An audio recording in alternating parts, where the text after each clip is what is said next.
À quel moment se faire accompagner? Comment et par qui? Voici les 3 questions auxquelles j'ai à cœur de vous répondre aujourd'hui. Bonjour tout le monde, coucou à toi qui écoutes cette vidéo. J'espère que tu vas bien et que tu te portes bien.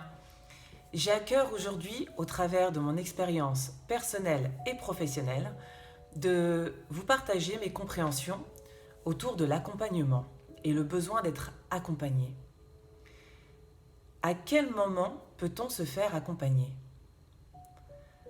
On se retrouve tous à des moments de vie dans des situations bloquantes, dans des situations dans lesquelles on tourne en rond et on ne trouve pas de solution.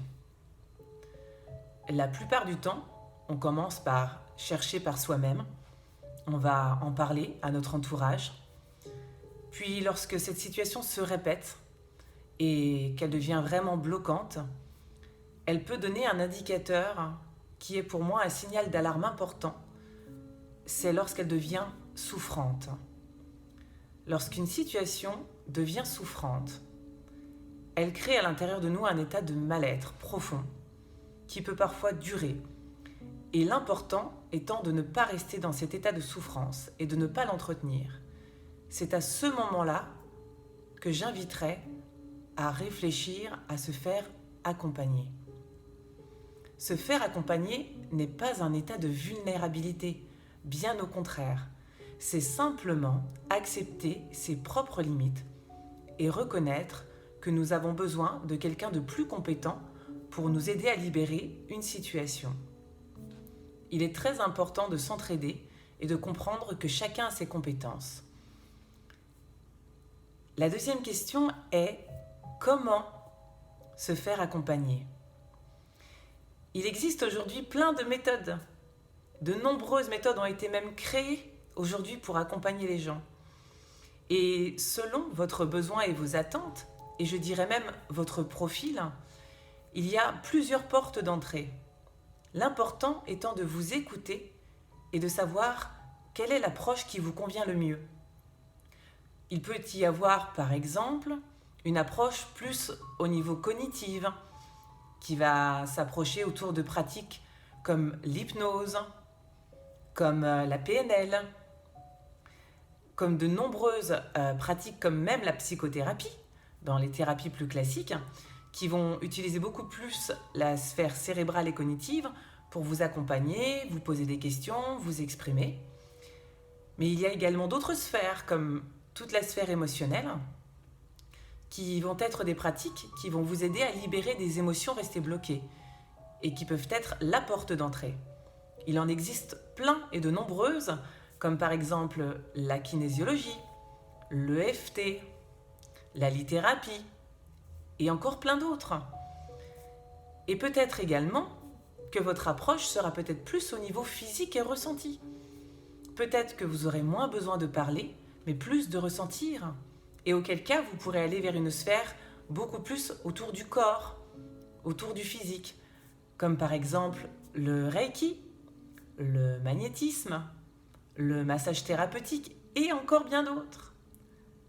Comme vous le voyez, il y a plein de méthodes pour se faire accompagner. Il y a également de nombreux beaux outils qui sont l'astrologie, la numérologie, le design humain et encore plein d'autres portes d'entrée avec d'autres outils comme l'art-thérapie, par le dessin, la peinture, le chant, mais également par la musique, la musicothérapie. Voyez comme toutes ces pratiques sont nombreuses. Il y a forcément une de ces pratiques qui vous conviendra. L'important étant de savoir par quelle porte d'entrée vous voulez accéder par rapport à vos besoins et vos attentes. Je vous invite donc à aller vous renseigner auprès d'organismes, auprès d'associations ou de personnes influentes qui connaissent toutes ces pratiques pour vous renseigner et pour vous diriger vers les bonnes personnes. Justement, j'en viens à la 3e question. Par qui vous faire accompagner? Il est très important aujourd'hui de choisir un thérapeute, un praticien, avec qui vous serez en totale confiance. Je dirais que c'est la première clé et la règle d'or pour rentrer en conversation dans une sphère beaucoup plus intime, c'est la confiance. Il est important lors de vos premiers contacts avec le praticien, avec le coach ou le thérapeute, de vous sentir en confiance. Écoutez-vous et ressentez si vous pouvez vous confier et vous pouvez vous exprimer en toute confiance à cette personne. Je dirais que c'est la première règle d'or. La deuxième règle, je dirais par qui, il faut que ce thérapeute soit dans le respect, que vous vous sentiez respecté dans votre intégrité physique et morale et qu'à aucun moment cette personne vous oblige ou vous force à aller vers sa pratique ou à vous influencer sur la durée de la thérapie. Il est important que vous gardiez votre propre discernement et que vous vous sentiez respecté dans cette pratique. Le thérapeute ou le praticien se doit également, lui, d'être un guide. À aucun moment, il ne doit faire à votre place. Il ne doit juste vous orienter vers des portes, des clés, des ouvertures de compréhension. Mais seul vous détenez le pouvoir de changer les choses à l'intérieur de vous. N'oubliez pas que vous êtes maître à bord et que vous êtes responsable de votre vie, auquel cas le thérapeute ne fera pas les choses pour vous.